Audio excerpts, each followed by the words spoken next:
Nah, jadi uji non parametrik itu juga merupakan uji statistik ya, itu merupakan alternatif kalau data-data yang Anda lakukan, data-data yang Anda miliki itu tidak memenuhi asumsi tadi, asumsi normalitas atau outlier tadi ya. Kalau salah satu tidak terpenuhi, Anda bisa langsung pindah ke eh, eh, uji non parametrik. Nah, hari ini kita akan bahas dua jenis uji non parametrik.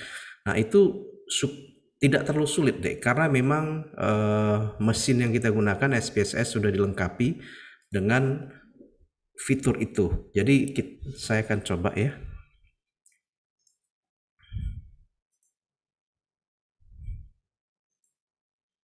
Oke, bentar ya.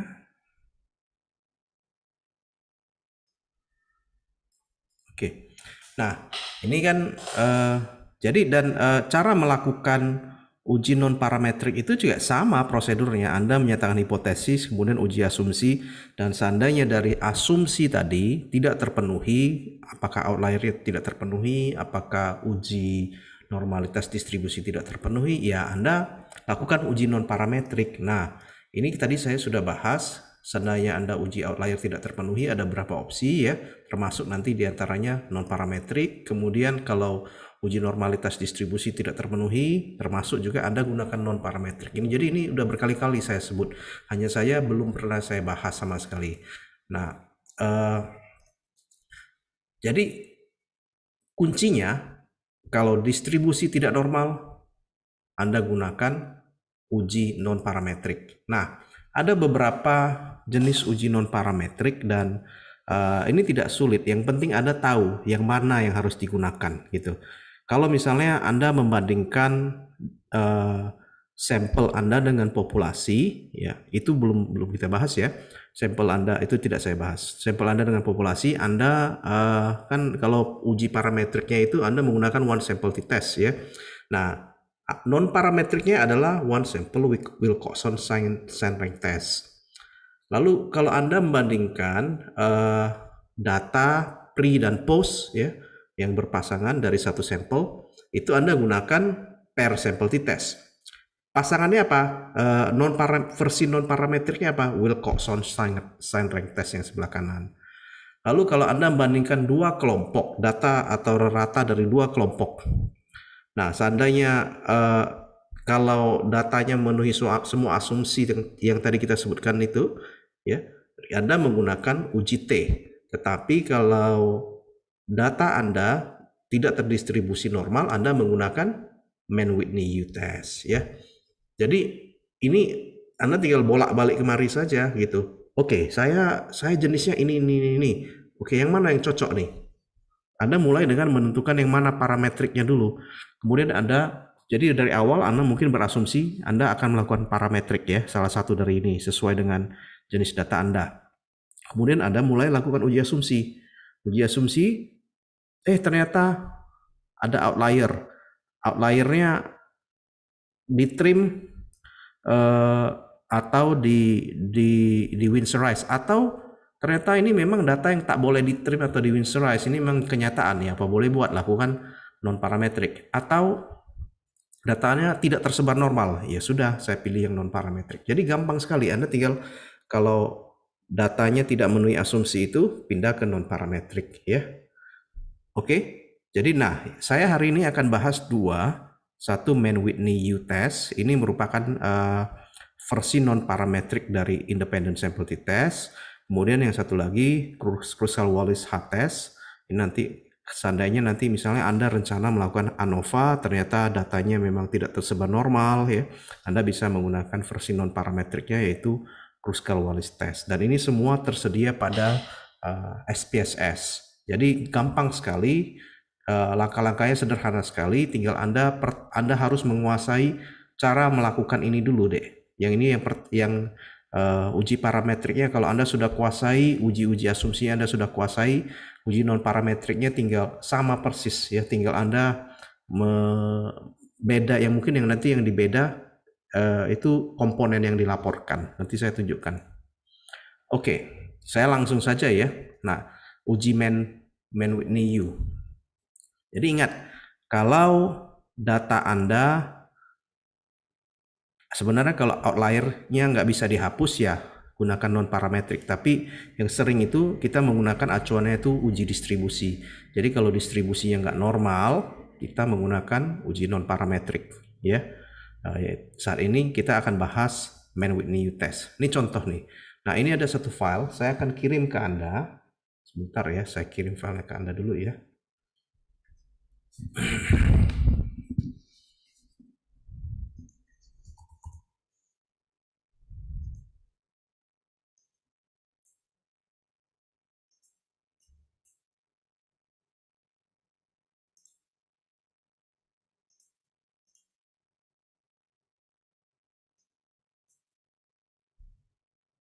Oke, filenya sudah saya kirim via chat ya.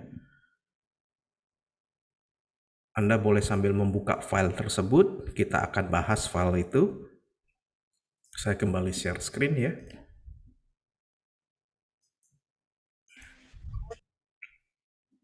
Nah, masih kelihatan PowerPoint saya ya, yang full screen ya, nampak ya? Nampak, Nah, Dok. contoh ini contoh ya. Jadi misalnya ada seorang peneliti, mungkin Widya lah ya. Widya tertarik mempelajari pengaruh ekstrak gel lidah buaya ya terhadap gingivitis. Nah, dalam studinya Widya membandingkan waktu penyembuhan infeksi gingivitis antara gel lidah buaya dengan eritromisin. Ya, eritromisin itu kan standar yang diberikan ya, antibiotik standar. Nah, jadi kamu pengen tahu nih, Dek, mana yang lebih cepat, lebih singkat masa sembuhnya ya. Tapi asumsi kamu pasti obat yang kamu gunakan, yang kamu kembangkan ini, gel yang kamu kembangkan ini ya. Jadi ini ada dua variabel ya, variabel dependent dan independent. Variabel dependentnya apa nih, Dek? Masih ingat cara menentukan variabel dependent dan independent ya? Silakan.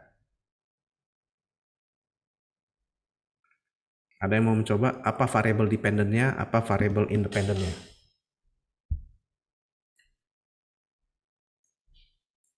Yuk.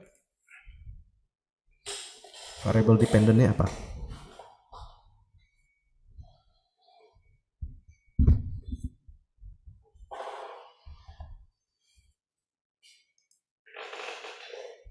Elza, apa nih variabel dependentnya, Elza?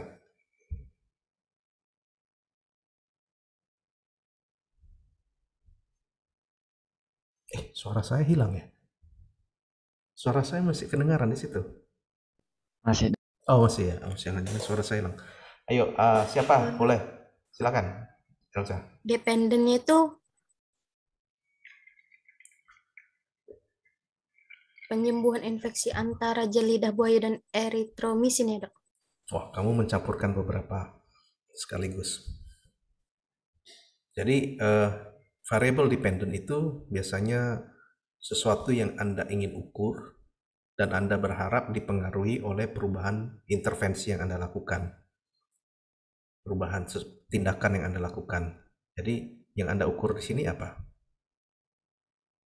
Apakah kamu mengukur dosis lidah buaya, dosis eritromisin, atau kamu mengukur waktu penyembuhan? Waktu penyembuhan dong, ya kan? Nah, jadi masa sembuhnya yang kamu ukur, kamu catat, ya kan? Kemudian variabel independen adalah faktor yang kamu duga akan mempengaruhi masa sembuh tersebut. Apa? Ada yang mau mencoba? Apa variabel independen? Elza deh, Elza lanjut deh. Apa kira-kira variabel independennya? Gingivitis ya, Dok? Tidak deh. Tidak. Jadi masa variabel independen, coba kamu baca sekali lagi kasus di atas. Kira-kira yang mana yang kira-kira mempengaruhi masa sembuh?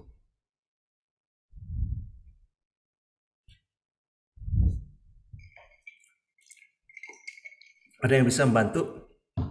Itu antara gel lidah buaya dan eritromisin ya, Dok? Benar sekali. Benar sekali. Nah, biasanya untuk variabel independen, kamu gunakan satu kata atau frase yang mewakili kedua-duanya. Itu kan ada dua kelompok tuh. Satu kelompok yang mendapatkan lidah buaya, satu lagi kelompok yang mendapatkan eritromisin. Nah, kamu gunakan satu kata yang mewakili kedua-duanya. Nah, ada beberapa kata yang bisa digunakan, tapi mungkin salah satu yang sering intervensi gitu ya, atau jenis terapi gitu ya. Nah, ini merupakan variabel independennya, begitu ya, Dek ya. Nah, jadi dia ada terdiri dari dua kelompok. Satu kelompok aloe vera gel, satu lagi eritromisin. Nah, jadi variabel independennya adalah masa kesembuhan yang dihitung dalam hari. Kemudian variabel independennya adalah jenis intervensinya. Itu ada dua kelompok nantinya. Tapi nama variabel independennya adalah jenis intervensi. Oke? Nah, Anda harus tahu untuk ini bisa ini jadi syarat untuk nanti supaya ke arah Mann-Whitney test ya, biasanya ini semuanya seolah-olah Anda mau melakukan t-test ini. Jadi dia masa sembuhnya harus continuous, jangan variable dependentnya itu sembuh tidak sembuh. Kalau sembuh tidak sembuh kan itu iya dan tidak itu ya, itu nominal ya.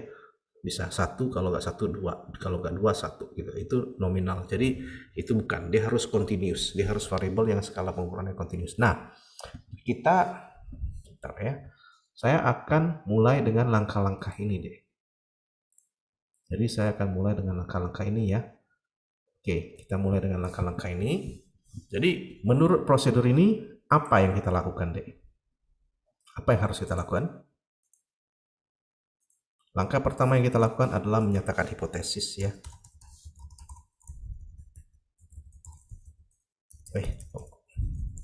Oke.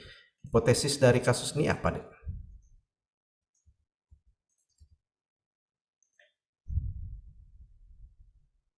Apa hipotesis? Ada yang mau mencoba? Jadi hipotesis itu biasanya sekali kita menyatakan ada dua hipotesis, ada H alternatif atau H1 dan H0. Coba silahkan Vika 2019. Vika, apa alternatif kita, Dek?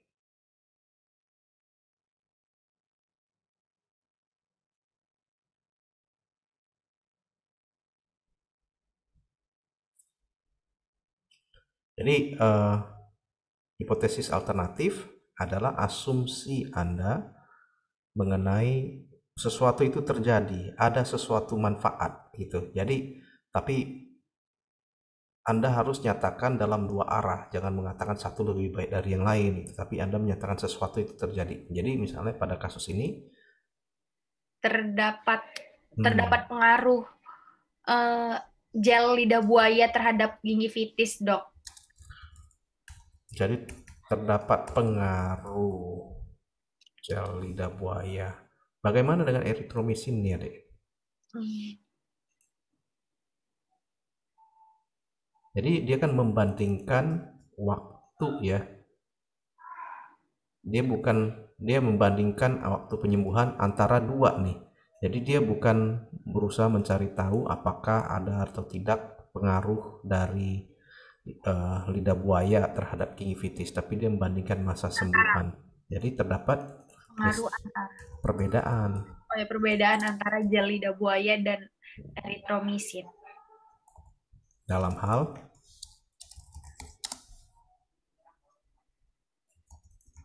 seperti ini.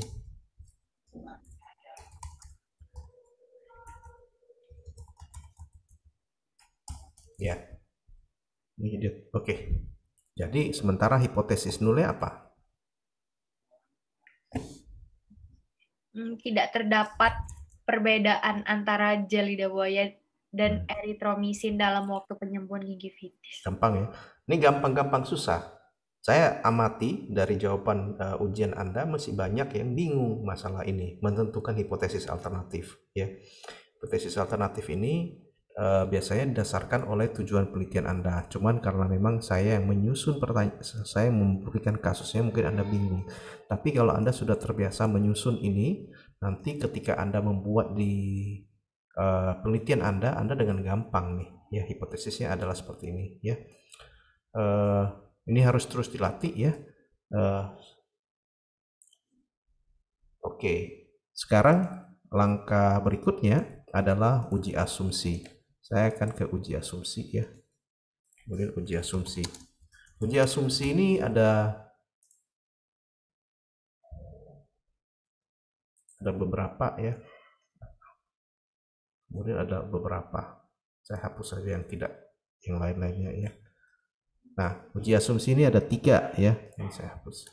Jadi uji yang asumsi yang pertama adalah uji asumsi outlier. Oke, biar rapi aja nanti waktu kalian bacanya lebih gampang.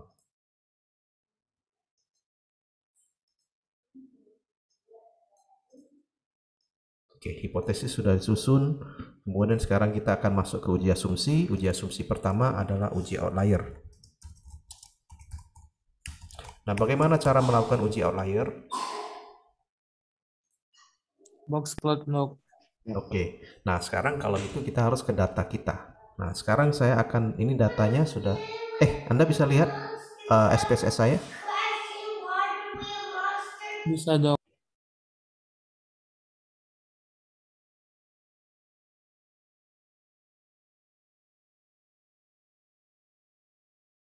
Suaranya belum di. Jadi di sini di data ini Anda bisa melihat ya, kita ada 2 variabel, satu variabel terapi ya atau intervensi, satu lagi variabel masa sembuh ya. Nah, untuk kelompok terapinya ada 2 kelompok, satu kelompok eritromisin, satu lagi kelompok yang mendapatkan ekstrak aloe vera. Sekali lagi, tapi ini soalnya soal karangan ya. Jangan Anda berpikir ini hasilnya benar-benar nyata gitu. Ini semua soal karangan saya ya. Datanya juga saya karang sendiri. Jadi bukan beneran ini ya. Ini hanya untuk latihan ya. Tapi kalau Anda tertarik boleh juga. Tapi Anda harus cari dasar-dasar teorinya. Ini hanya sekedar karangan saya. Jadi ada 2 variabel. Satu variabel terapi atau intervensi ya. Kemudian satu lagi variabel masa sembuh ya. Nah, Anda bisa lihat di sini kita untuk masa sembuhnya bervariasi mulai dari mungkin paling 2 itu 2 hari. Wah, cepat sekali sampai 10 hari ya. Terapinya itu ada 2 kelompok, kelompok 1 dan kelompok 2. Satu tadi yang aloe vera, eritromisin, yang kedua itu aloe vera. Jadi kita ada 2 kelompok yang kita perbandingkan. Nah, kita akan mulai dengan uji outlier. Nah, untuk uji outlier kita sekaligus nanti untuk normalitas ya, dan juga kalau perlu nanti langsung homogenitas varians. Jadi kita bisa mintakan pada explore. Ini kita caranya Anda pasti sudah tahu ya. Ayo, Shelly. Yang mana? Jadi yang dependent list yang mana, Dek?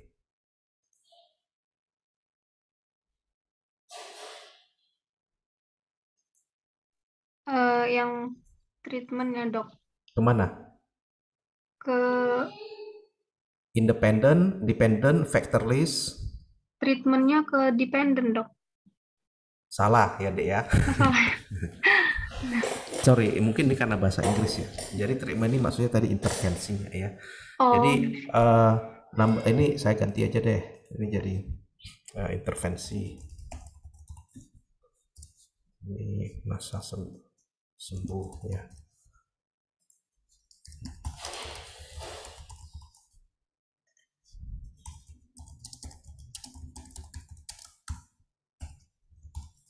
Oke, sekarang lebih gampang.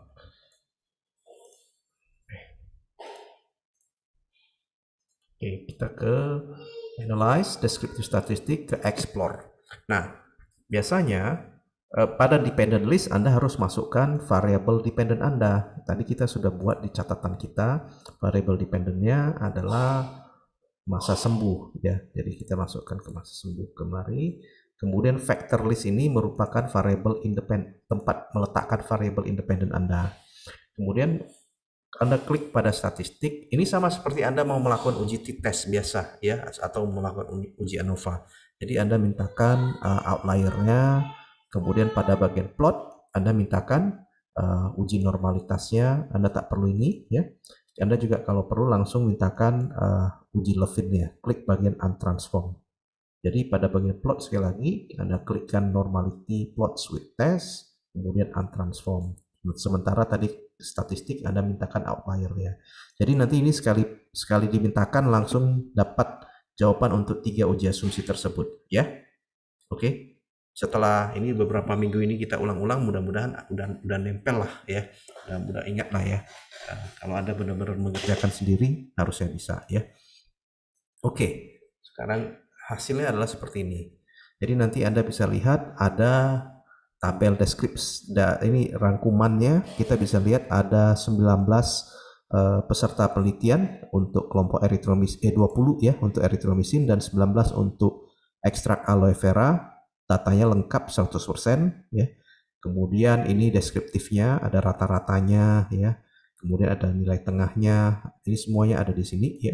Kemudian kalau Anda turun ke bawah, nanti ada sebelah kiri Anda bisa lihat ada box plot untuk menentukan outlier tadi.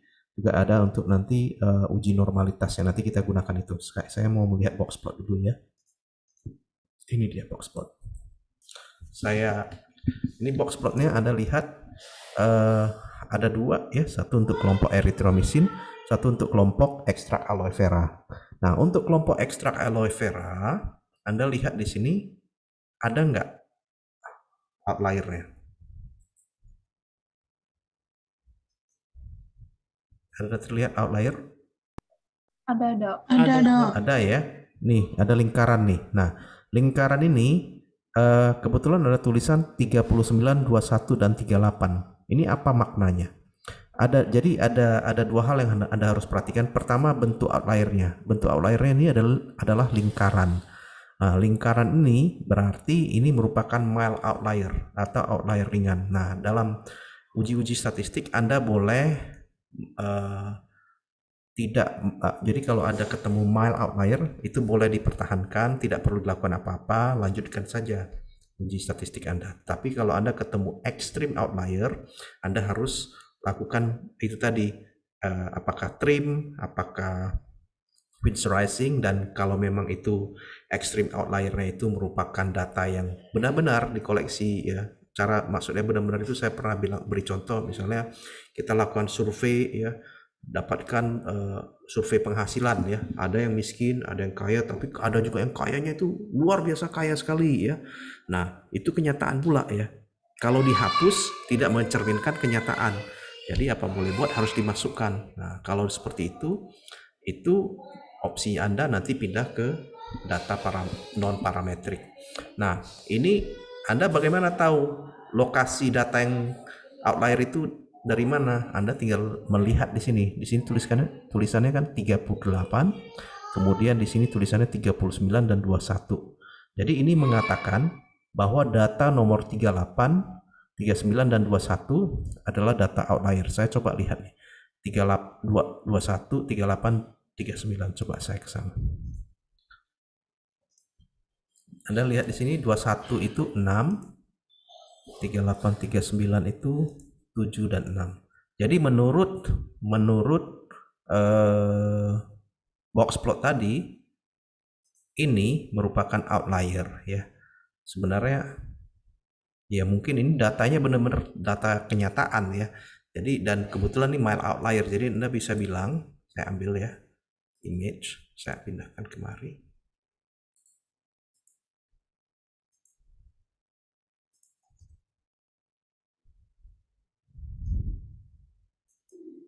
Jadi Anda boleh buat catatan.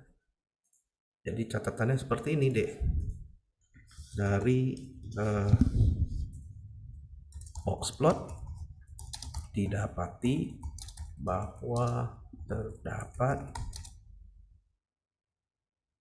3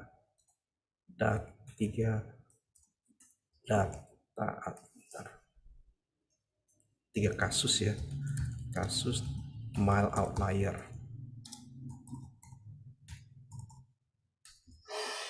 Nah, Anda cukup kalau pada statistik, yang penting Anda menyebutkan ya, dan Anda menjelaskan kenapa Anda melakukan itu. Jadi yang saya lakukan adalah saya mungkin katakan dari inspeksi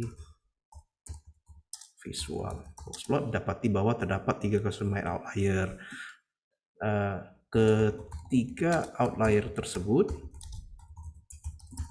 dipertahankan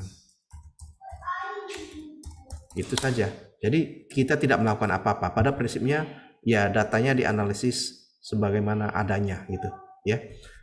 Jadi Anda sebutkan seperti itu. Itu harus disebutkan kalau Anda melakukan uji statistik. Kemudian tadi uji outlier. Oke. Kemudian ini berarti kita belum bisa melakukan apa-apa. Kita masih harus melakukan yang kedua, memastikan apakah datanya terdistribusi normal atau tidak.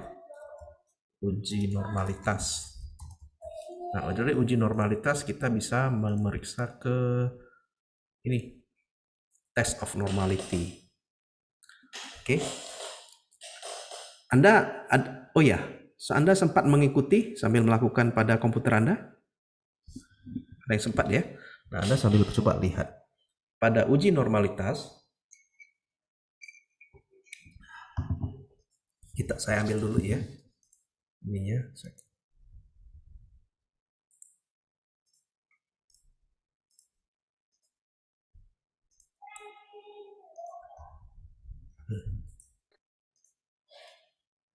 Oke, sama seperti sebelum-sebelumnya, untuk uji normalitas Anda harus memilih salah satu ya. Anda harus memilih salah satu dari kita akan menggunakan Shapiro-Wilk lah ya.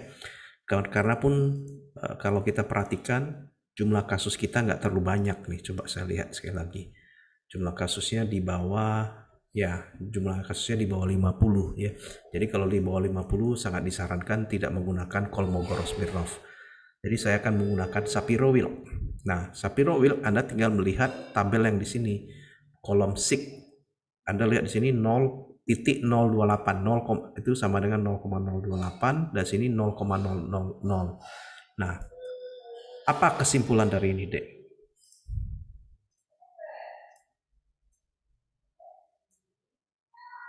Apa kesimpulannya? Silakan. Ada yang mau mencoba?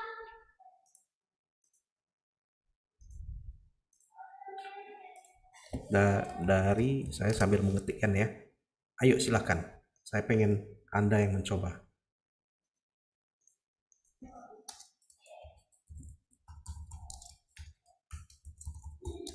Ayo silakan. Rona. Apakah data kita ini terdistribusi normal atau tidak, Dek? Terdistribusi normal, Dok. Dasarnya apa, Dek?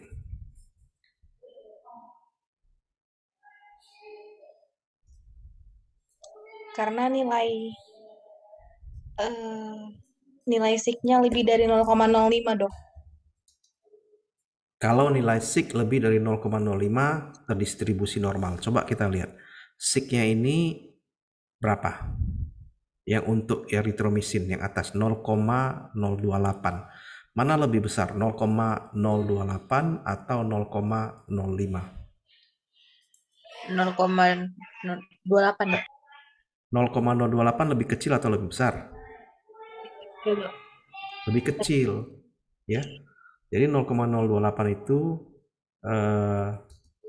lebih kecil dari 0,05. Coba yang berikutnya untuk aloe vera ekstrak 0,000. Apakah ini lebih kecil atau lebih besar dari 0,0? Kecil, Dok. Jadi kedua-duanya lebih kecil dari 0,05. Ya kan? Ini berarti data tersebut tidak memenuhi asumsi normalitas distribusi. Dapat ya? Masih mengikuti? Masih mengikuti ya? Nah, seperti ini. Nah, sebenarnya sampai di titik ini Anda sudah tidak perlu lagi melanjutkan ke uji Levin. Di titik ini Anda karena sudah Anda tahu tidak memenuhi asumsi normalitas distribusi, Anda mulai bisa ke uji non parametrik. Jadi seperti tadi itu ya, saya tunjukkan gambarnya tadi ya. Kalau dia uji distribusinya tidak normal, maka Anda menggunakan uji non parametrik. Kalau uji distribusinya normal, Anda menggunakan uji parametrik ya. Kebetulan hasilnya tidak normal, maka kita gunakan ini. Saya akan gunakan Man-Whitney U-Test. Oke, cara melakukan Man-Whitney U-Test, saya sudah buat screenshot pada PowerPoint yang saya siapkan ini. Nanti Anda bisa tinggal mengikuti, juga Anda bisa mengikuti video ini ya. Nah, caranya seperti ini, Dek. Jadi Anda ke bagian Analyze, sama seperti yang lain-lainnya ya. Semua analisis itu ada di bagian ini. Anda kalau turun ke bawah, biasa kan di sini ya kita ya, independent sample test kita, Anda turun ke bawah terus ya, turun ke bawah ada bagian namanya non-parametric test. Ketemu nggak? Saya pengen Anda kalau yang menggunakan, Anda yang mengikuti di komputer Anda, mesti ketemu ya. Cari bagian yang non-parametric test. Nah, kemudian yang Anda lakukan ini karena Anda menggunakan dua sampel dari dua kelompok yang berbeda ya, independent sample, maka Anda pilih independent sample.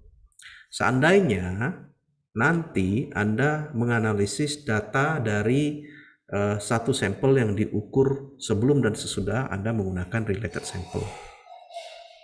Seandainya Anda nanti mengukur data dari satu sampel yang dibandingkan dengan populasi, Anda gunakan ini. Jadi saat ini karena kita membandingkan data dari dua kelompok, erythromycin, ekstrak aloe vera, ya, itu saya akan menggunakan tinggal non-parametric dan independent sample test. Independent samples. Nanti akan muncul tampilan seperti ini. Nah, Anda klik bagian fill. Di sini dia akan menanyakan apa nama variable dependent dan independentnya. Cuman bahasanya berbeda. Untuk sini test fill ini merupakan untuk tempat Anda meletakkan variable dependent. Jadi saya letakkan lama masa sembuh di sini. Group di sini. Jadi dimanapun itu kalau grup-grup itu biasa selalu variable independent tuh. Ya. Jadi saya masukkan kemari. Jadi test fill untuk variable dependent. Kemudian di sini untuk variable independent. Oke? Jangan buru-buru mengklik run, jangan buru-buru. Langkah berikutnya adalah Anda klik pada bagian setting. Di sini Anda klik bagian ini namanya customize test. Muncul tulisan Man-Whitney U-Test. Nampak? Oke, sekali lagi ya. Tadi kita mulai dengan fill. Pada bagian fill kita masukkan variable sesuai dengan lokasinya. Untuk variable dependent di sini di test fill, variable independent pada bagian group. Kemudian klik bagian setting ya. Kemudian Anda aktifkan di sini customize test, Anda bisa pilih Man-Whitney U-Test. Nanti kalau nanti untuk uji yang lain Anda bisa pilih yang lain gitu ya. Saat ini kita akan memilih Man-Whitney U-Test. Setelah itu baru Anda jalankan. Dok, Ya, settingnya pilih apa tadi, Dok? kembali lagi ya. Analyze, non-parametric, independent sample. Setting, Anda klik ini customize test. Oke, Dok. Kemudian dari situ kan ada beberapa yang bisa Anda pilih. Anda pilih Man-Whitney U-Test. Man-Whitney U, 2 samples. Oke, Dok. Oke, kemudian Anda run.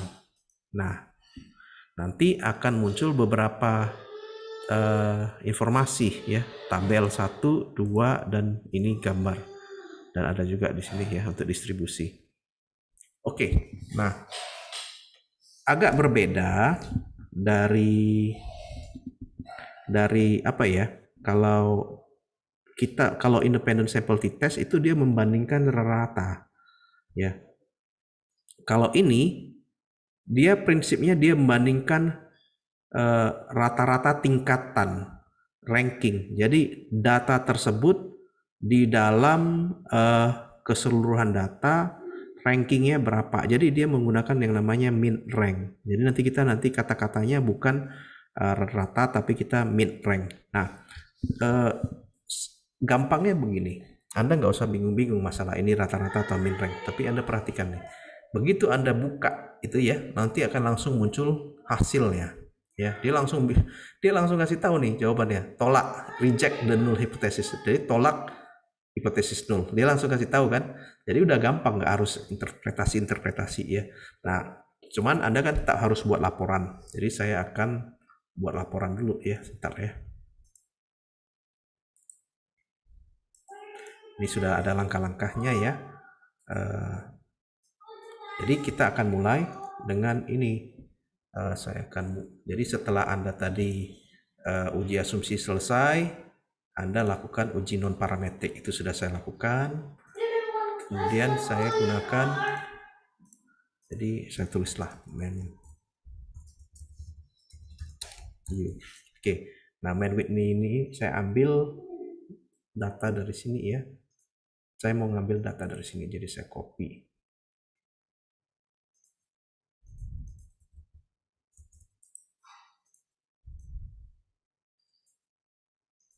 Jadi ada tulis begini deh. Ada satu lagi yang Anda perlu ambil, ini ya.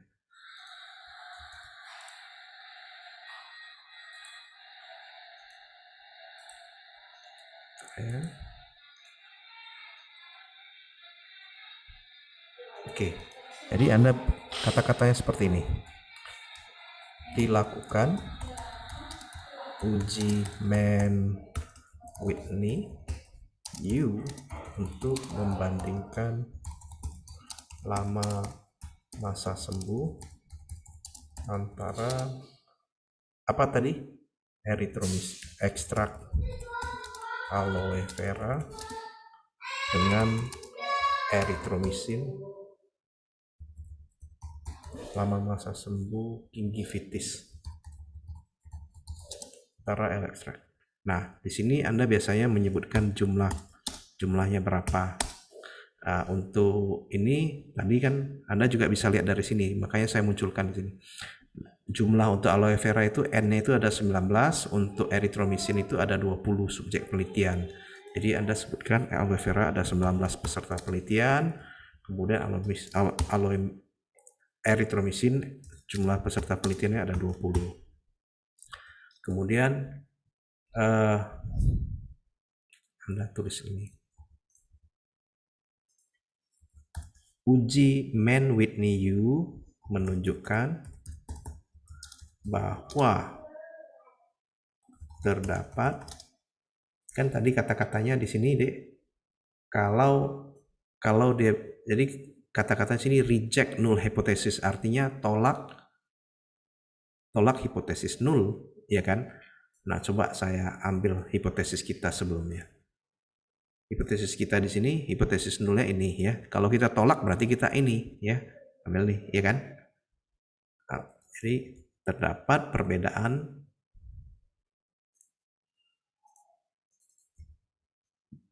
biasanya kita ada kata-kata yang bermakna secara statistik antara gel lidah buaya. Nah, di sini deh Anda harus menyebutkan satu, ada beberapa, ini hanya sekedar cara melaporkan. Jadi gel lidah buaya ini Anda harus sebutkan dia rata-rata masa sembuhnya berapa. Di sini ada tulisannya. Saya besarkan ya. Di sini ada tulisannya. Min rank 11,66. Jadi Anda tuliskan min rank sama dengan 11,66. Sementara untuk erythromycin min rank-nya 27,93. Oke, jadi terdapat perbedaan yang bermakna, saya buat bullet point aja. Terdapat perbedaan yang bermakna secara statistik antara gel lidah buaya, min rank-nya itu saya ambil dari sini ya, Dek ya. Dan erythromycin saya ambil dari sini ya. Kemudian dalam waktu penyembuhan gingivitis. Nah, Anda masih ingat kalau Anda melaporkan hasil uji T kan selalu ada itu T, kemudian degree of freedom, T-nya berapa. Nah, kalau pada ini yang Anda laporkan adalah seperti ini. Anda sebutkan U, jadi Anda main Whitney ini kan ada main Whitney U kan. Jadi Anda sebutkan U sama dengan, ini U-nya berapa? 31,5. Kemudian ada lagi namanya G-score atau G. Ini hanya sekedar standar pelaporan. Nanti Anda semakin sering melakukan mungkin semakin tahu ya. G-score-nya itu Anda ambil dari sini, standardized test statistik minus 4,55. Saya buat tanda panah supaya Anda bisa tahu dari mana sumbernya.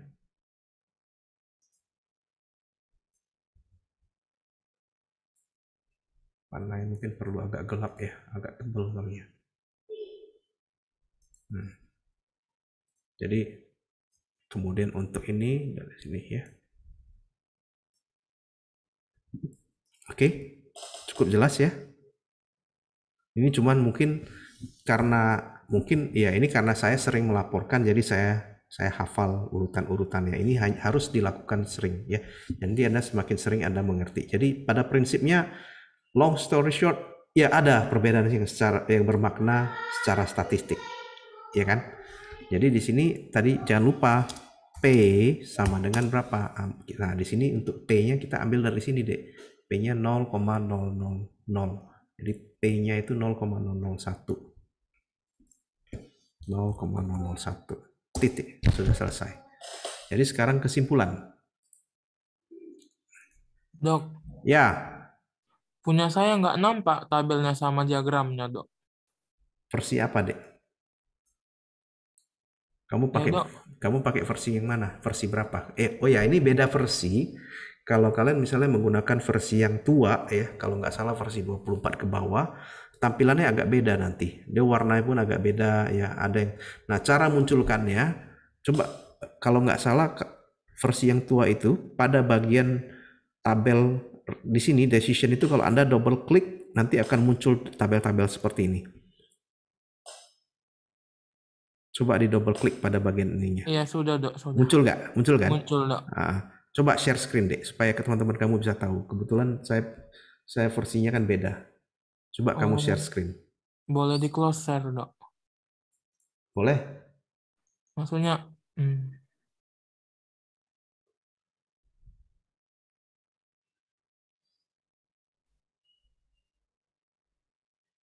Nah, itu. Ya, nanti kalau kalian versinya versi SPSS yang digunakan agak tua, ya tampilannya kayak gini nih. Ya, agak beda ya dengan yang tampilan saya. Tadi yang kamu klik, coba tunjukkan. Jadi kalau kamu klik itu munculnya gimana, Dek? klik, double klik, Dok. Mana itunya? Mana tabelnya? Ini bukan. Tabel ini yang kami lihat masih yang tadi. Jadi yang muncul Beda window, Dok. Bentar ya, Dok. ya. Jadi kalau Anda double klik pada tabel yang tadi, nanti akan muncul seperti ini. Mana?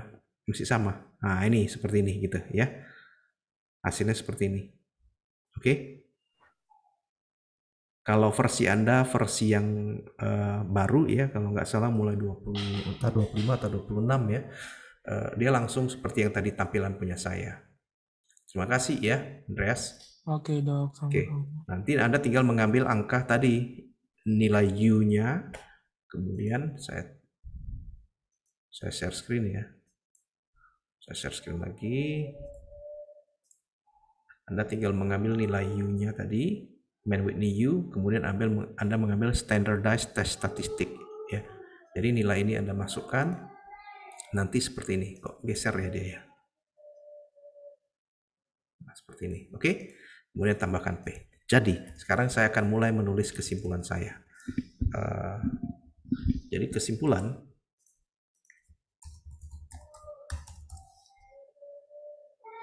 saya mulai melakukan ini. Ambil aja dari sini.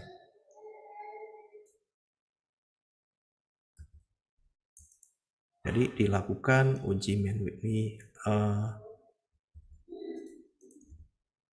Dilakukan uji Mann Whitney U untuk membandingkan lama masa sembuh gingivitis antara ekstrak aloe vera dengan erythromycin. Nah, Anda sebutkan kenapa Anda melakukan uji Mann Whitney U. Jadi Anda sebutkan di sini mana tadi ya yang normalitas. Nah,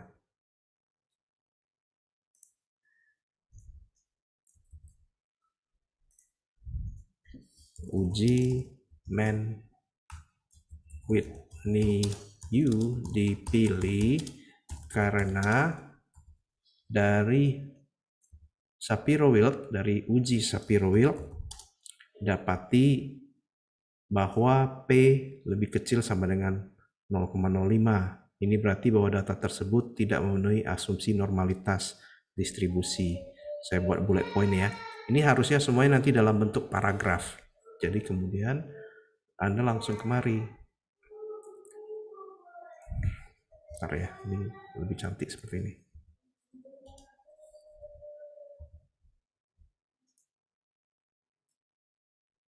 U, kemudian ini di bagian C. Saya ambil, saya pindahkan. Jadi kira-kira seperti ini, singkat sekali. Kalau Anda sudah tahu, ini singkat sekali ya. Jadi Mann-Whitney U itu pertama Anda pilih karena memang hasil uji normalitas distribusi menunjukkan datanya non parametrik. Jadi Anda bergeser ke Mann-Whitney. Kalau datanya parametrik dan asumsi normalitas terpenuhi ya, maka Anda hanya menggunakan uji T. Oke? Cukup jelas? Ya, cukup jelas, Dek? Jelas, Dok. Oke. Yonanda cukup jelas? Yonanda mana? Jelas, Dok. Jelas, aman berarti ya. Nah, sekarang ada pertanyaan enggak untuk saya? Sebelum saya ini, karena saya tidak terlalu banyak, karena waktu kita kan cukup terbatas, jadi saya nggak bisa bahas banyak kasus. Jadi saya hanya membahas satu kasus ini. Kemudian nanti saya akan bahas kasus untuk Kruskal-Wallis. Kruskal-Wallis itu padanan non parametriknya ANOVA. Ada pertanyaan sebelum saya melanjutkan? Apa bagian yang kurang jelas? Ada? Kalau Anda nggak jelas, Dek, Anda harus tanya, Dek, karena nanti Anda bingung. Gimana Yonanda? Apa yang mau ditanya, Dek?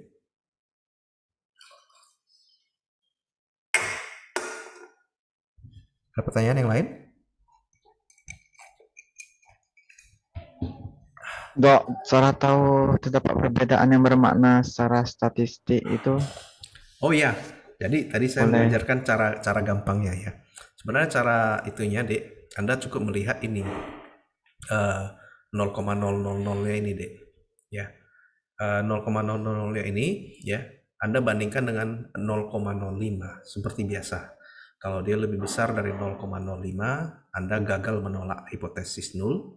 Kalau lebih kecil dari 0,05, Anda tolak hipotesis nul. Itu saja, sama seperti ketika Anda menginterpretasikan hasil uji T, sama seperti Anda menginterpretasikan hasil uji ANOVA ya.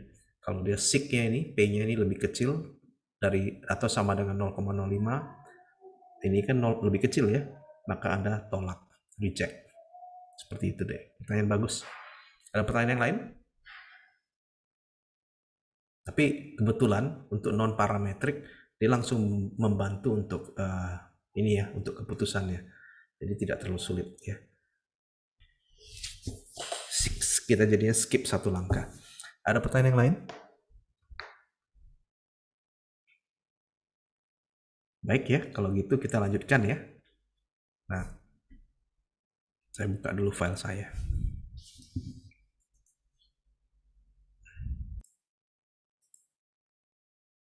Baik, sekarang saya akan lanjutkan ke uji berikutnya yang akan kita bahas, itu Kruskal-Wallis. Seperti yang saya tadi sebutkan, Kruskal-Wallis adalah padanan untuk ANOVA. Jadi kalau Anda memang merencanakan melakukan ANOVA, kemudian dalam proses uji asumsi Anda dapatkan bahwa data Anda itu tidak tersebar normal, distribusinya nggak normal ya, atau tadi itu ada situasi outlier yang tidak mungkin untuk di-trim atau di Winsorize, Anda pilihannya Anda melakukan Kruskal-Wallis ya. Nah, untuk Kruskal-Wallis, sebentar ya.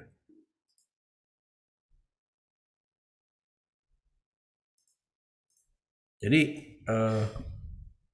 ya sudah kebaca deh jadinya. Ini gara-gara settingan animasi saya nggak bagus. Oke, Jadi seperti ini. Jadi ini contohnya ya. Anda seorang peneliti yang mau mempelajari pengaruh akupuntur terhadap nyeri gigi. Dia memutuskan untuk membandingkan 3 kelompok pengobatan. Jadi ada 3 kelompok nih.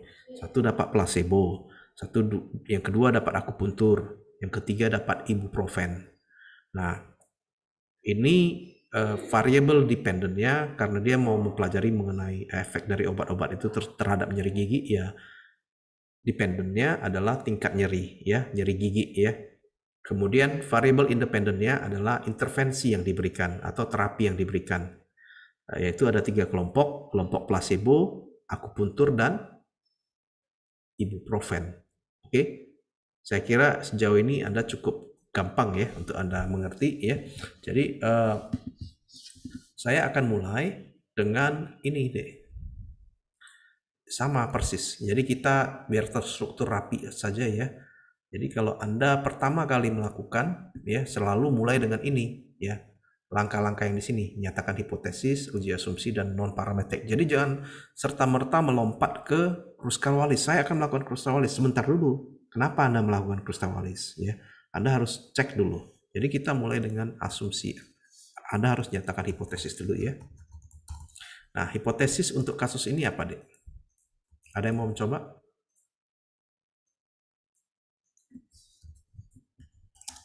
Hipotesis itu selalu ada 2. Yuk, satu hipotesis alternatif, satu hipotesis nul. Ayo. Yuk, Nurul.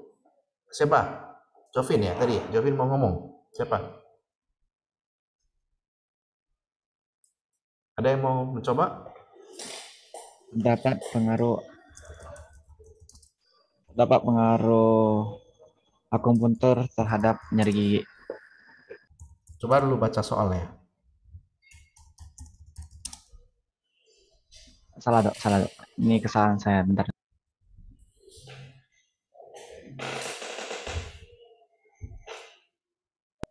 Dapat perbedaan antara pengobatan placebo, akupuntur, dan ibuprofen terhadap nyeri gigi. Oke, pas sekali ya.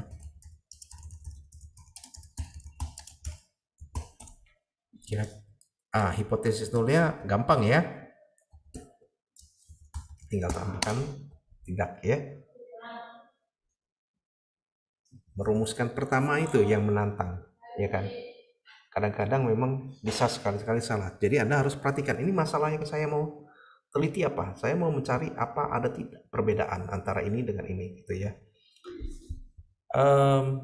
Jadi hipotesis nulnya sudah dapat, hipotesis alternatifnya sudah dapat. Sekarang saya akan melakukan uji asumsi. Saya sengaja masukkan slide ini ya supaya nanti kita ingat. Jadi ini untuk sekedar supaya rapi aja ya. Oke, kemudian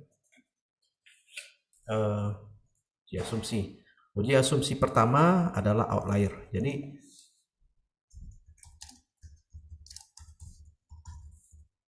Jadi untuk uji outlier saya akan ke data kita tadi. Saya kirimkan datanya dulu ya, Dek, sebentar. Saya kirimkan datanya dulu ya. Cek datanya.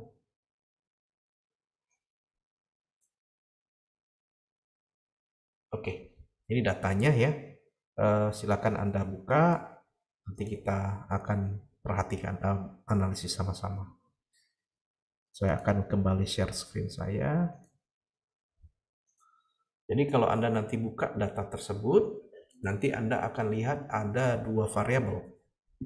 Satu variabel treatment, satu variabel pain. Mungkin saya terjemahkan langsung lah ya. Satu variabel treatment itu intervensi atau terapi ya. Kemudian satu lagi nyeri.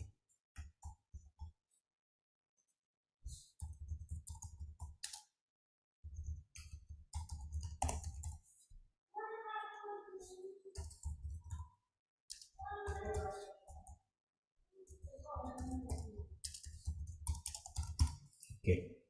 Nah, jadi saya ganti nih ya. dalam versi bahasa Indonesia saja supaya lebih gampang. Jadi kita ada dua variabel, satu variabel intervensi, satu variabel nyeri ya. Nanti Anda tolong ganti ya, kalau file yang file yang saya kirim tadi namanya masih dalam bahasa Inggris. Jadi saya ganti namanya jadi satu intervensi, satu nyeri.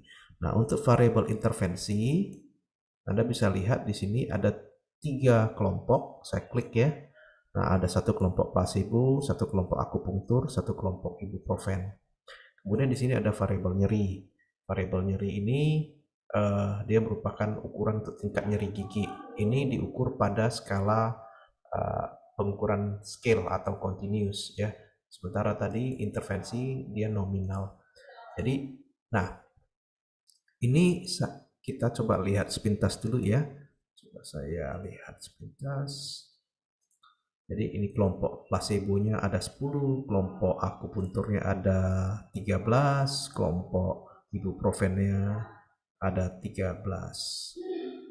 Oke, nah untuk uji outlier dan uji normalitas dan yang lainnya ya, dan homogenitas varian, saya akan sekaligus mintakan pada fungsi explore. Jadi akan saya pindahkan ke explore. Kemudian di sini dependent list-nya kita masukkan variable dependent-nya. Variable dependent-nya tadi sudah kita buat ya, itu adalah tingkat nyeri ya. Jadi saya kembali lagi, nyerinya saya pindahkan, kemudian factor list ini untuk independent ya. Jadi kemudian Anda klik statistics ya. Nah, pada bagian statistics ini Anda mintakan outlier. Ini yang nanti kita mau uji untuk pertama. Kemudian pada bagian plot, Anda mintakan normality plot with test. Ini nggak usah. Kemudian Anda boleh juga sekalian Levin test ya untuk homogeneity variance. Nah, tadi pada Mann Whitney U, saya pada titik normality test, begitu saya dapatkan normality testnya udah tidak normal, saya tidak lagi melihat data Levin test. Ini juga sama, nanti kalau misalnya kita sampai ke normality test, datanya juga sudah sampai normality test, datanya tidak normal distribusinya, Anda tidak lagi perlu melihat ke Levin test ya. Kemudian continue, kemudian oke-kan. Ini output saya, tampilannya seperti ini ya. Kita bisa lihat ini rangkumannya, tadi seperti saya sudah sebutkan ada 10 untuk placebo, datanya lengkap. Kita bisa tahu dia lengkap atau tidak karena ini tulisannya 100%. Seandainya, saya lupa, saya harus sekali-sekali beri contoh. Seandainya nih sekali-sekali ada Anda dapatkan dia kelompok placebo, dia tidak terukur gitu ya. Kalau kita mintakan explore, nanti angkanya berbeda deh. Saya tunjukkan dulu deh. Dia nanti akan katakan ini nggak lengkap. Dia 90%. Jadi dari 10 jadi ada satu yang hilang nih berarti. Ada missingnya 1 di sini, ya kan? Kalau dia datanya lengkap, dia akan katakan 100% nggak ada missing. Ini saya hapus. Bentar ya, saya kembalikan datanya supaya tidak ada masalah nanti. Oke, jadi kita pada ini ya, kita bisa lihat ada data case processingnya, ada berapa yang untuk placebo, akupunktur, dan ibuprofen. Kita akan ke bagian paling bawah, itu pada bagian box plot. Nah, di sini Anda lihat, saya tidak melihat adanya lingkaran atau tanda bintang. Nggak ada ya. Jadi di sini ini menunjukkan data kita itu tidak ada outlier, ya. Jadi saya akan ke sini.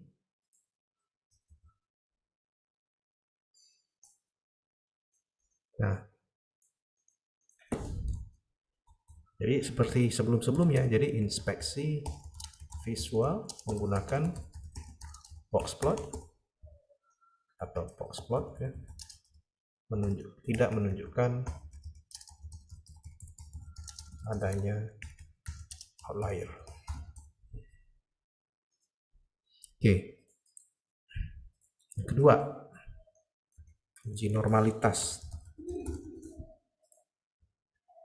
Oke, uji normalitas, saya akan ke tadi kita sekaligus sudah memintakan uji normalitas untuk explore tadi. Jadi di sini ada bagian test of normality, saya akan ambil ya.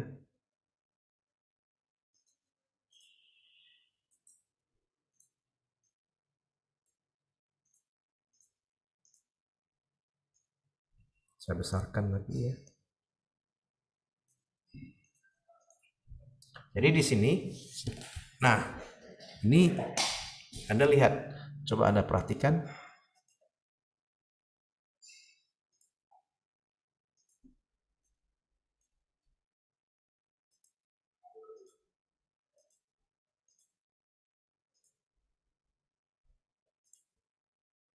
Kita gunakan Shapiro Wilk ya, karena memang masih jumlah itunya sedikit ya, jadi kita gunakan. Nah, menurut Anda apakah ini normalitas distribusinya terpenuhi atau tidak? Terdistribusi normal dok. Nah, kenapa terdistribusi normal, Irbe?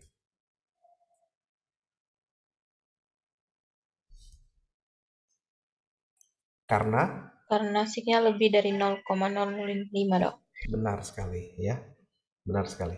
Nah, kalau seperti ini, Anda langsung lanjutkan ke berikutnya, uji normalitas ketiga, uji yang ketiga, uji homogenitas varians ya. Nah, ini saya sengaja munculkan seperti ini untuk mengingatkan Anda jangan langsung buru-buru serta-merta, oh ini kan soalnya soal ujian mengenai itu ya, mengenai ini Kruskal-Wallis, ya udah saya lanjutkan dengan Kruskal-Wallis. Jangan ya, Anda lanjutkan, Anda harus tes di sini dulu ya. Normalitas normal, ya udah lanjut ke ketiga, uji asumsi ketiga apa? Uji homogenitas atau keseimbangan variasi ya. Kita coba dulu lanjutkan ya. Jadi Anda lanjutkan yang ketiga. Jadi dari uji Shapiro-Wilk didapati bahwa data terdistribusi normal.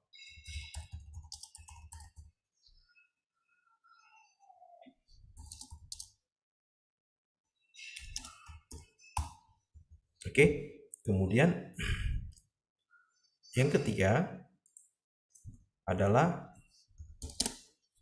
uji homogenitas varians dan seterusnya ya. Anda masih ingat ya bagaimana cara melakukan ANOVA? Nah, sekarang saya akan kembali lagi. Sekarang kita asumsinya, ini asumsinya ecek-eceknya nih ya. Ecek-eceknya nih ya. Ini angka-angkanya saya ngarang aja nih ya. Coba saya edit. Ini sekarang ini hanya sekedar karangan saya ya. Jadi ini bukan berdasarkan data, ini hanya karangan ya. Seandainya nih sebenarnya nilainya ini di sini adalah, jadi kalau Anda bisa dapatkan misalnya nilainya 0,00230. Kemudian di sini adalah ini cek-ceknya deh ya.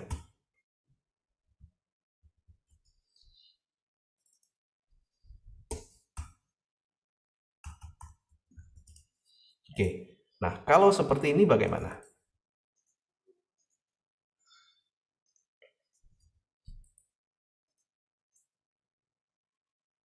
Kalau seperti ini bagaimana?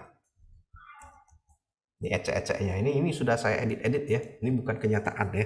Jadi ini sudah ecek-eceknya nih.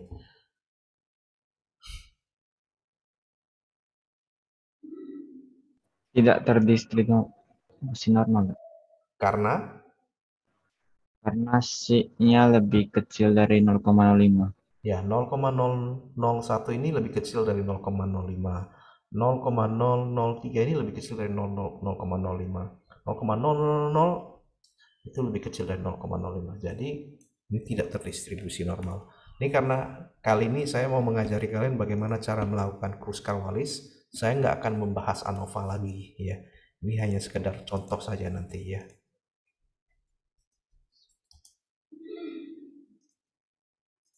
Ini jadi soalnya saya modifikasi hanya untuk latihan ya. Hanya untuk latihan. Kalau Anda menggunakan data yang barusan ya, itu harus Anda lanjutkan karena memang uji normalitasnya normal. Tapi ini saya sudah modifikasi supaya seolah-olah dia tidak normal ya. Oke. Nah, seandainya kalau pada titik ini Anda dapatkan memang seperti ini ya. Ini kalau beneran ya, kalau seandainya beneran seperti ini, maka Anda tuliskan ini menunjukkan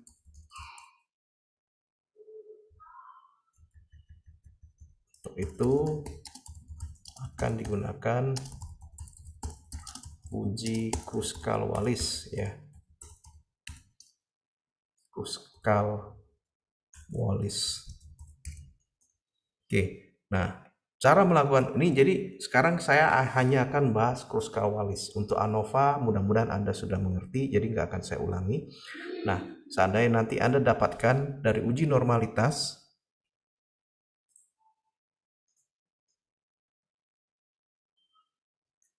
seandainya nanti Anda dapatkan dari data uji normalitas bahwa memang data Anda itu tidak tersebar normal distribusinya, ya, Anda gunakan uji non-parametrik Kruskal-Wallis, ya.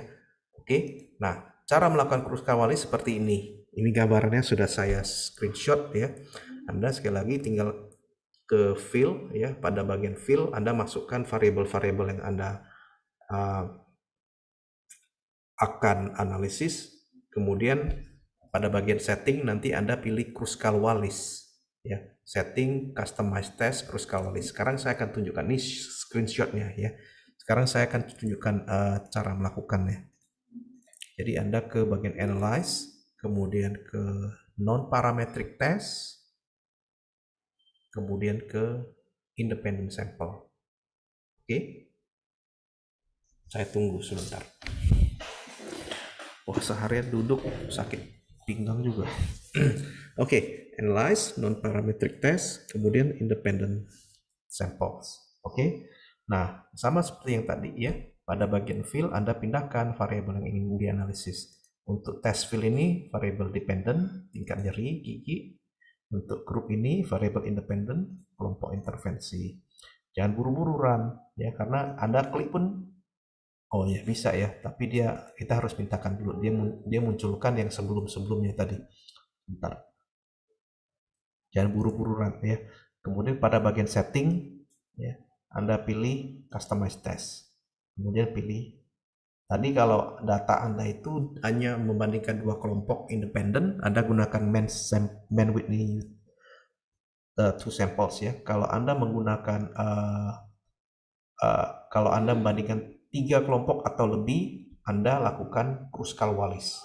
Oke, ini Kruskal-Wallis. Jadi ini beberapa opsi. Oke, kemudian Anda run. Nah, ada beberapa hasil yang muncul, ya. Nah, sebentar, ya, saya biar gampang aja. Saya run sekali lagi, ya. Non-parametric, independent sample. Pada bagian fill masukkan semua variabel. Pada bagian setting klik customize test, kemudian seleksi Kruskal-Wallis, kemudian run. Nah, dia muncul seperti ini. Yang Anda lakukan adalah pertama, Anda dari awal langsung bisa tahu nih, ini kemungkinan ini pasti real reject null hipotesis. Berarti nanti Anda lihat alternatif Anda, hipotesis alternatif Anda. Nah, yang ini karena Anda membandingkan 3 kelompok, hasil yang dia berikan adalah dia hanya mengatakan terdapat perbedaan di antara klik ketiga kelompok yang Anda perbandingkan. Pertama-tama, ya. Jadi saya ambil dulu ini deh supaya Anda bisa gampang mengerti, ya. Jadi dari sini saya ambil dulu, ya.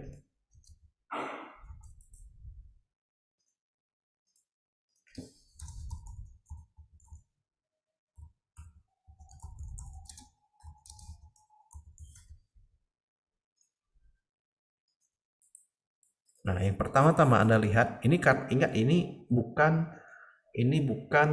Penn Whitney yang hanya membandingkan 2 kelompok. Di sini dia membandingkan 3 kelompok. Jadi yang dia lakukan, dia hanya mengatakan uji Kruskal-Wallis menunjukkan bahwa terdapat perbedaan. Oh, sebentar, ini terlalu cepat, ya. Saya mundur dulu, ya. Nah, kita mundur dulu. Kita harus tahu, jadi seputar Kruskal-Wallis, ya. Jadi dari Kruskal-Wallis ini kita munculkan dulu, kita perhatikan dulu ini tabel, kita lihat dulu apa yang diperbandingkan. Jadi kita membandingkan 3 kelompok nih, ya. Ada kelompok placebo, ada kelompok akupuntur, dan ada kelompok ibuprofen. Kemudian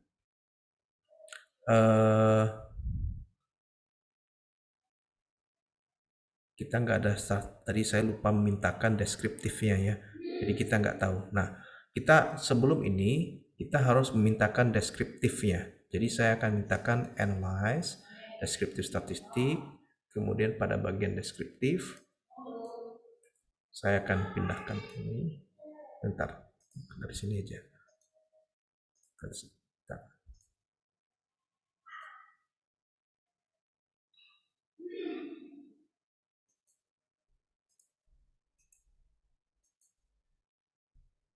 Kita di sini nggak ada ya medianya ya. Bentar ya. Oke. Analyze pada bagian compare means ya. Anda pilih namanya means. Jadi kita mau melihat median nanti ya. Analyze, compare means, kemudian median. Anda masukkan kelompok dependennya kemari, kelompok independennya kemari. Ini nanti kita supaya muncul angka mediannya. Kemudian pada bagian opsi, Anda mintakan median, pindahkan median ke samping. Yang lain-lainnya nggak perlu ya, standar deviasi nggak perlu. Anda hanya perlukan median dan jumlah kasus. Kemudian continue. Oke. Nah, di sini nanti akan muncul laporan ini. Laporan ini akan menunjukkan berapa jumlah kasus dan berapa kok nggak muncul ya? Ini bentar ya.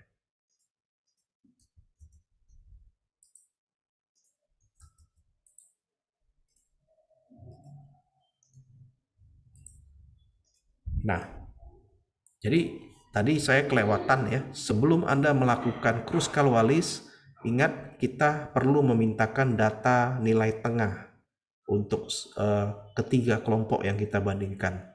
Nah, caranya tadi yang saya lakukan, saya klik Analyze, Compare Means, kemudian saya klik Means.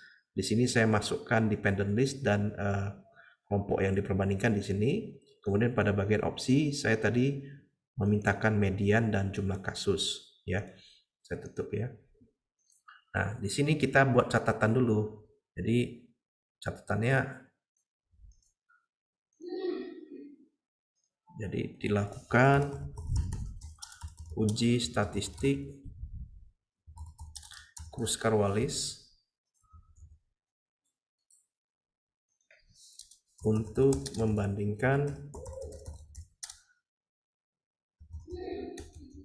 tingkat nyeri gigi antara 3 jenis kelompok perlakuan, kelompok intervensi. Kelompoknya adalah placebo, jumlahnya itu N sama dengan 10, kemudian mediannya adalah 7, kemudian akupuntur itu ada K-nya nggak sih kalau bahasa Indonesia? Gini ya, bahasa Indonesia gini ya, atau pakai G ya? Nanti koreksi ya kalau apa yang nggak usah, akupuntur gitu aja lah ya. N-nya itu sama dengan 13, kemudian mediannya itu 5. Oke, kemudian ibuprofen dan ibuprofen. N-nya itu sama dengan 13, mediannya sama dengan 3. Masih mengikuti sejauh ini, Dek? Sedikit lagi. Masih mengikuti? Oke, nah sini kemudian Anda jelaskan. Di sini kan Anda langsung sebutkan dilakukan uji Kruskal-Wallis. Jadi Anda sebutkan uji Kruskal-Wallis itu dipilih karena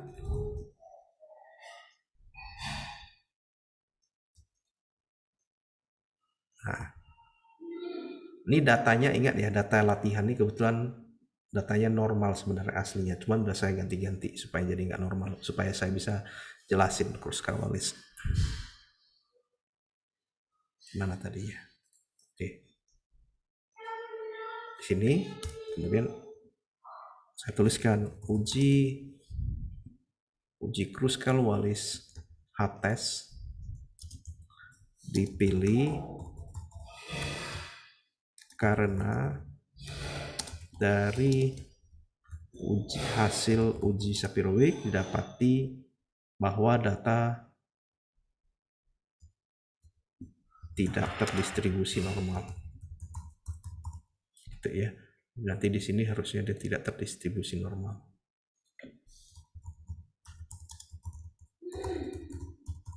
Nah, baru nanti yang dilanjutkan.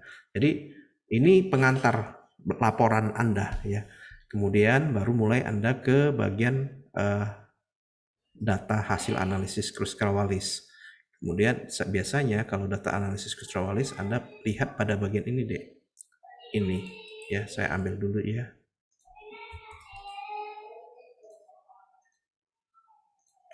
Nggak usah ini dulu. Nah, jadi tadi kan memang kita lihat dari di sini ya, terdapat dia reject null hipotesis. Null hipotesis kita adalah tidak terdapat perbedaan bermakna. Kalau kita reject H0, kita tolak H0 berarti kita melihat sini. Nah, jadi kita melihat hipotesis alternatif. Saya kembali. Jadi uji Kruskal-Wallis menunjukkan terdapat perbedaan bermakna antara pengobatan menggunakan atau pengobatan placebo, akupuntur, dan ibuprofen terhadap nyeri gigi. Kemudian biasanya kita menambahkan di sini. Jadi kalau Kruskal-Wallis itu ini namanya, kalau tadi Mann-Whitney U itu dia U gitu ya. Sementara kalau Kruskal-Wallis dia melakukan yang namanya X pangkat 2 atau chi-square. Ini namanya ini hanya kode saja ya.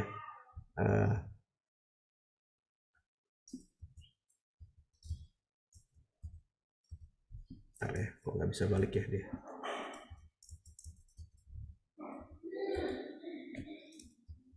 Jadi X. Nah, di sini biasanya ada namanya degree of freedom, kemudian nilainya sama dengan tes statistik di atas. Jadi 24,229 atau 23. Bentar ya, saya kecilkan dulu ya. Oke. Nah, degree of freedom ini kita ambil dari ini, DF. DF di sini tulisannya 2. Kemudian Anda tambahkan P sama dengan berapa? P sini sama dengan 0,000 0,001.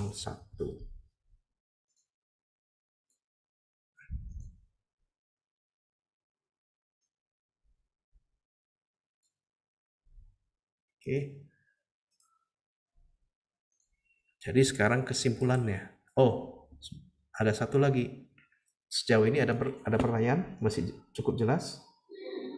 Jadi dari sini kita bisa lihat bahwa memang ada perbedaan di antara ketiga kelompok yang diperbandingkan. Tetapi kita nggak tahu nih mana yang lebih baik. Tapi kalau saya lihat dari sini seolah-olah kalau saya lihat rata-rata nilai tengahnya ya, ini kemungkinan besar placebo itu tingkat nyerinya lebih tinggi, akupunktur lebih tinggi, tidak setinggi placebo, tapi lebih tinggi dari ibuprofen. Kemudian ibuprofen yang paling rendah nih kesannya nih di sini. Jadi saya coba ke bawah.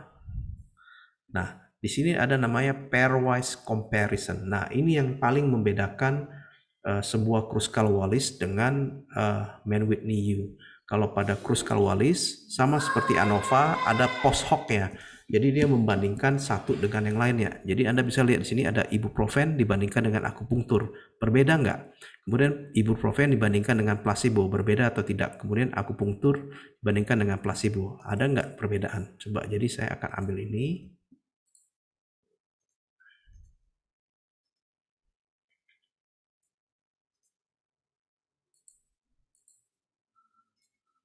Nah, jadi Anda tambahkan lagi di sini.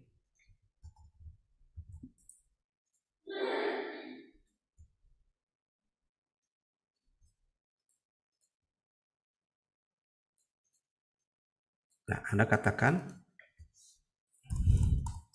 jadi uji analisis post hoc, ini namanya analisis post hoc ya.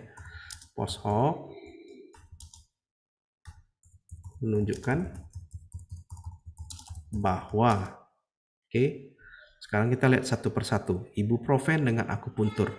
Nah, yang Anda perhatikan di sini, ini agak berbeda, ya. Anda jangan melihat bagian sick, tapi Anda melihat ke bagian ADJ sick. Ini artinya sick yang sudah di-adjusted atau disesuaikan. Dia ada namanya penyesuaian menggunakan metode Bonferroni. Jadi nanti saya tunjukkan. Analisis post hoc menunjukkan bahwa, jadi Anda hanya memperhatikan ini ya, Dek, ya.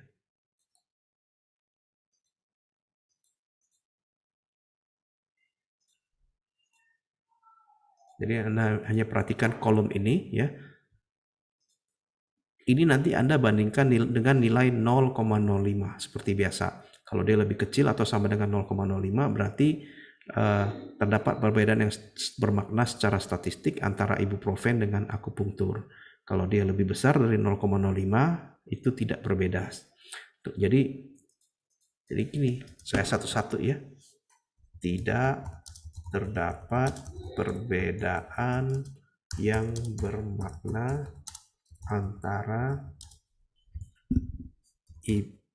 bermakna secara statistik antara ibuprofen dengan akupuntur. Kemudian Anda tuliskan P-nya berapa? P-nya itu 0,056 karena dia lebih besar dari 0,05. Kemudian antara ibuprofen dengan placebo, Anda lihat di sini. Dia nilainya 0,000. Ini berarti antara ibuprofen dengan placebo itu berbeda secara bermakna. Terdapat perbedaan yang bermakna secara statistik antara ibuprofen dengan placebo. Kemudian P sama dengan 0,001. Dan yang terakhir, antara akupuntur dengan placebo, Anda lihat pada bagian ini 0,019. Jadi sini 0,019 ini lebih besar atau lebih kecil dari 0,05?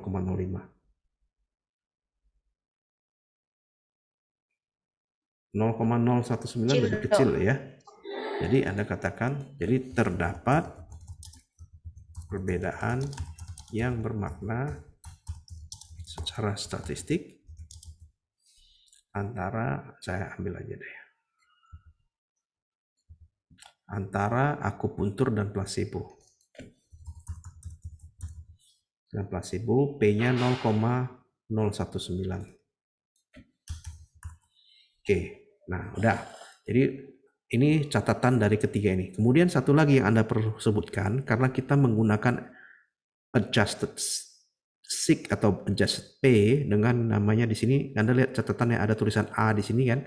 A dia bilang nilainya disesuaikan menggunakan koreksi Bonferroni. Jadi saya tuliskan sesuai itu. Jadi nilai P yang digunakan telah disesuaikan dengan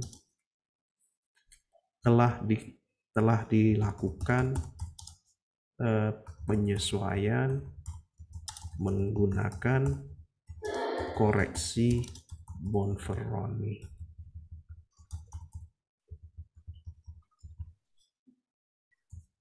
Nah, itu saja catatan yang Anda gunakan. Jadi nanti kemudian Anda mulai menuliskan kesimpulan. Nah, kesimpulannya adalah, jadi saya ambil ini. Jadi lakukan uji statistik menggunakan Kruskal-Wallis untuk membandingkan tingkat nyeri antara 3 jenis kelompok intervensi. Anda sebutkan nilainya berapa ya. Kemudian uji ini dipilih karena dari hasil uji Shapiro-Wilk didapati data terdistribusi tidak normal. Oke, normal. Kemudian Anda masukkan di sini catatan dari sini. Jadi kata-katanya gini.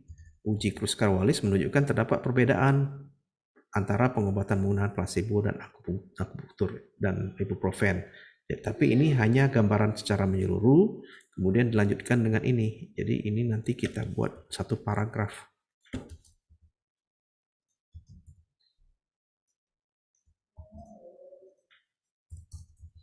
Itu analisis post hoc menunjukkan bahwa tidak terdapat perbedaan yang bermakna secara statistik antara ibuprofen dengan akupuntur.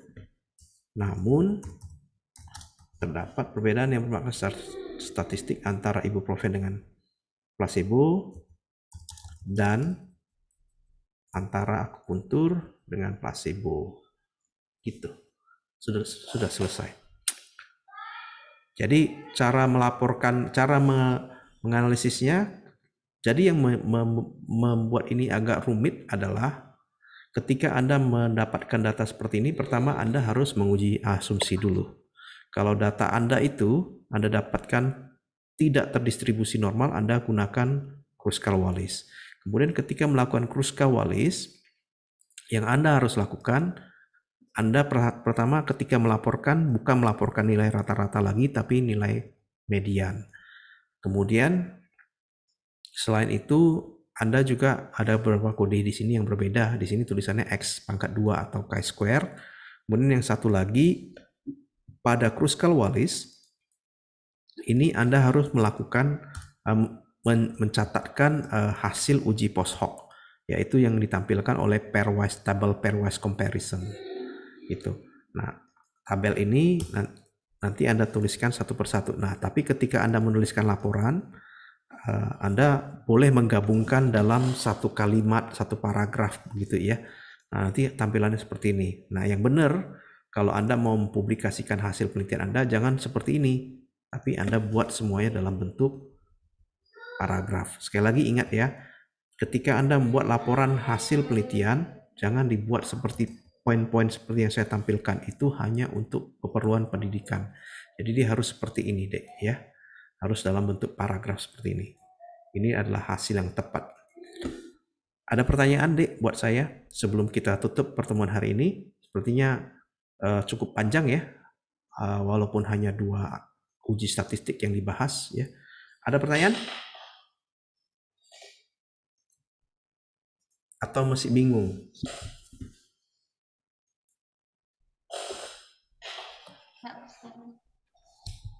Gimana dek? Roma, gimana? Ada yang mau ada bagian yang mau diulang? Atau ada bagian yang kurang jelas? Tidak, Dok. Tidak ya. Udah jelas semuanya.